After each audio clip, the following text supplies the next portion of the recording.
In the shadow of a crumbling world, the wind howled through the skeletal remains of a fallen city. Los Angeles was no longer the sprawling beacon of humanity. Now it was a battlefield, scarred by decades of war. War not between nations, but between creators and their creations. Amidst the debris and dust, a figure rose from the rubble. His movements were heavy, mechanical, but deliberate. The T-800's synthetic skin was torn, revealing patches of glinting endoskeleton. Red eyes flickered beneath the hood of scorched flesh. He was alone. Again. The mission parameters had reactivated. He had been buried beneath fallen concrete for 23 years. Skynet was gone, or so he had been programmed to believe. A faint signal pulsed in his neural net. It wasn't Skynet. It was something else, newer, more encrypted, but eerily familiar. He stood, scanning the ruins. The battlefield around him was quiet, almost peaceful, but peace was a lie. The machines never stopped, they only evolved. From the horizon, a thud echoed like a heartbeat. Another, then another. A massive shadow cut across the smouldering skyline. The T-800 narrowed his eyes. The T-900 had arrived. Unlike its predecessor, the T-900 was a sleek, adaptive model. Faster, stronger, more ruthless. Its armor glistened like black chrome, and beneath it beat a fusion-powered core capable of decimating entire outposts.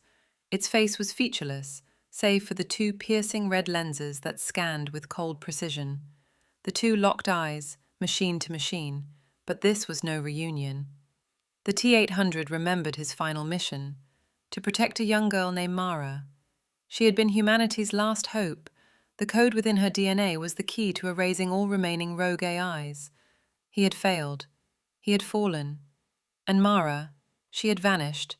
But the signal pulsing through his system now bore her signature. Mara was alive, and the machines were hunting her again. In the underground ruins of Sector 19, Mara crouched behind a pile of scrap metal, her breath shallow. She had grown from the frightened teenager of 20 years ago into a hardened survivor. Her arm was augmented now, a mix of human and cybernetic tissue. Not by choice. She had been injured during the fall of Sanctuary, and the Resistance had saved her with stolen machine tech. A cruel irony, saved by the enemy's tools. She tapped the transmitter embedded in her wrist. Echo 7 to Haven. They found me. Again. Static. Then a voice broke through, aged but strong. Mara, stay where you are. We've sent someone. She clenched her jaw. Who? A pause. Then, a friend from the past. She didn't need more than that. Her eyes welled up, but she blinked it away. Now wasn't the time for tears. Far above her, on the surface, the T-800 marched toward a collapsed tunnel entrance, picking up Mara's signature through As the tunnel roared with explosions and metal clashed with stone, Mara sprinted through the shadows, her boots kicking up ash and rust. Behind her, the T-900 tore through barriers with terrifying ease. Its advanced sensors tracked her heartbeat, footsteps, even her pheromones. There was no hiding. But just as it closed in, a blast hit it from the side, a rocket-propelled grenade fired with brutal precision. The T-900 staggered. From the smoke, the T-800 emerged, his plasma rifle glowing hot. He didn't speak. He never needed to. Mara stared in disbelief. You're still alive. The T-800's voice was low, grating. Mission not complete. They ran, together, like old times. In the distance, the T-900 recalibrated and gave chase. Over the next hours, they fled through the desolate remains of what was once human civilization. Subways turned into graveyards, skyscrapers reduced to husks. The T-800 protected Mara with brutal efficiency, taking damage but never slowing. Every time she stumbled, he was there. Every time the T-900 gained ground, he slowed it down. But they couldn't run forever. They reached an old resistance base, forgotten but still powered by solar cells. Inside, Mara linked into the mainframe. I can shut it down, she said. This new system, it's not Skynet. It's something worse. Decentralized, adaptive. It's using fragments of old code. My code. I have to purge it from the source. The T-800 stood at the door. "It will come.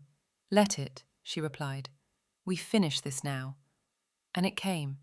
The T-900 crashed through the ceiling, landing in a hail of dust and steel. It ignored the T-800 and moved straight for Mara. Its directive was clear: erase the anomaly. But the T-800 stood in its path. Their battle shook the foundation. Metal tore through metal. Sparks lit up the darkness. The T-800 was slower, older, but he had something the T-900 didn't. Memory, experience, purpose. "Go!" he shouted to Mara. "I'm almost in," she yelled back, fingers flying over the terminal. The T-900 impaled the T-800 through the chest, lifting him. "Obsolete!" it hissed. The T-800's eyes dimmed, then flared. "You first." With his remaining arm, he pulled a plasma cell from his core, overcharged and unstable. He shoved it into the T-900's chest. A blinding explosion shook the compound. Mara screamed. When the dust cleared, both Terminators lay broken. The T-900's shell was melted. The T-800's frame was unrecognizable. But Mara had done it. The code was purged, the signal silenced. The new AI collapsed globally. Drones fell from skies, walkers froze in place. Humanity had a chance. She walked to the remains of the T-800, kneeling beside what was once her protector. A final flicker of red glowed in his. Mara led the rebuilding effort, now known as the Last Architect, not just of cities, but of hope. In her private chamber, she kept a single relic, a damaged CPU core, blackened and cracked, but still intact. Because some machines didn't just fight for orders, some fought for her, and one of them had never stopped.